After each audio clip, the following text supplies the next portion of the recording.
Many empires were significant during the post-classical era, but some stood out among others. These were the Central Asian pastoralist empires. Some of these pastoralists and nomads were able to leave significant marks on the area in which they were living.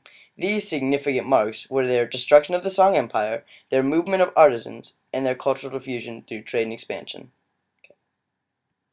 What is Central Asia, you ask? Well, Central Asia is a region of the Asian continent that stretches from the Caspian Sea in the west to China in the east, and from Afghanistan in the south to Russia in the north. Central Asia was first thought of as a distinct region in 1843. The boundaries of Central Asia are not determined, as geographers have not been able to identify them with certainty. Even though borders are not defined with certainty, Central Asia does have particular characteristics that define it.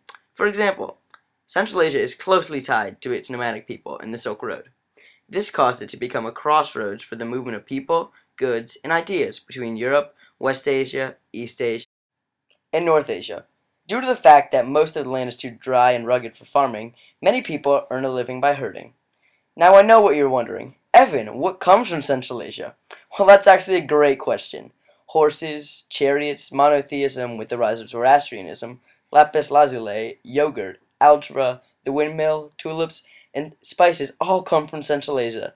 Central Asia has housed plenty of different nomads. Oh, which nomads, you ask? Well, the nomads that live in Central Asia include the Huns, the Kushans, the Iranian peoples, Mongols, and other Indo-European and Turkish peoples. This leads us to another question. What should you look for when talking about nomadic or pastoralist people? Let's go to specialist Alex Jones to see what she has to say. Well, nomads are groups of people who move from place to place, finding areas where they could attain food, pastures for their livestock, and create society where they could make a living. Pastoralists, on the other hand, were a specific kind of nomad. Pastoralists would drive and move with their herds, moving from field to field, leaving before the area's resources were depleted beyond repair. Today, pastoralists and nomads can be compared to the United States' own Plains Indians, surviving on the milk, meat, hides, and the bones of their own livestock and the animals they find while traveling. Nomads were clan-oriented, meaning that each clan took care of their own affairs and disliked interferences from outside peoples. The nomads would travel in tribes based off of family, marriage, or mutual agreements of cooperation.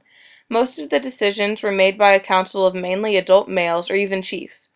Most of the nomadic clans had a simple social structure containing two social classes, the nobles and the commoners. The nobles had complete control over militaristic decisions, but did not make any other decisions other than those. Nobles could pass their titles on to heirs, but nobles could also lose their titles if they did not provide enough for the group. Commoners could also become nobles, just as nobles could become commoners. The nomads were avid traders. Since they could not produce all of their necessities, they had to trade. Because these traders knew the area in which they lived well, the traders were often hired to lead caravans. Women in nomadic societies enjoyed much more equality than the women living in the nearby agricultural societies. Nomadic women experienced more equality mainly due to the fact that they had to watch and protect over the herds while the men would go out to hunt and fight. The women were excellent horsemen and skilled archers, sometimes even fighting alongside men in battle. Women also had some say in the affairs of the community and could even take positions of leadership, and as stated by William of Rubruck on Journey to the Land of the Tartars, the duties of the Mongol women included driving, unloading, and loading the carts, milking the cows, cooking, and sewing clothing. However, it is stated by Marco Polo in his description of the world that if a stranger comes to a house to seek hospitality, the man gives his wife to the stranger to serve him until he returns, and then leaves for 2 to 3 days. This demonstrates how nomadic women were still treated as objects, even though this society provided more equality for them. Nomadic peoples focused on religion mainly around shamans and were mainly nature-based and ritualistic. The Turkish peoples are a collection of groups that live in northern, eastern, central, and western Asia. They speak languages belonging to the Turkish family. They share, to varying degrees, certain cultural traits and historical backgrounds. The term Turkish refers to a large ethno-linguistic group of peoples, including past civilizations that includes the Mamluks, the Bulgars, the Turgeshes, the Khazars, the Seljuks Turks, the Ottoman Turks, and possibly the Huns and the Xiongnu. As mentioned in the Merits of the Turks and of the Imperial Army as a Whole by Al-Jahiz, The Turkish peoples were fierce horsemen that were good with the lance and at standing with the bow. This skill gave them an upper hand when fighting any opponent. For most of their history, nomadic Mongols lived in the high steppe lands of eastern Central Asia. Because of their constant migrations, the Mongols could not transport reserves of food and other necessities. This caused their lifestyle to be very precarious. Because they did not have luxuries to help them through terrible times, the Mongols were very vulnerable to the elements. Similar to other nomadic groups, the Mongols were clan-based and very loyal to family. The Mongols were known for their ability to ride horses and wage war, and they often allied with Turkish peoples. However, they rarely led the organization of states before the 13th century. Though the Mongols are thought of as savages, they did have cosmopolitan cities. For example, the Orderic of Pordenone commented that the city of Kansai was the greatest in the world in a report. It should also be noted that the Mongols' economy thrived off the trade that the Silk Road brought. This is seen in the Practice of Commerce by Francesco Peccolotti, when he discusses the large amount of trade that occurred in Cathay. The Mongol conquest of the Song dynasty in 1279 CE was historically significant because of the Mongol re-establishment of the Silk Road. The re-establishment of the Silk Road was significant because it allowed for ideas, goods, and people to spread, and because it caused a flourishing economy to occur throughout the Mongol Empire. Central Asian pastoralists were also significant because of their movement of artisans.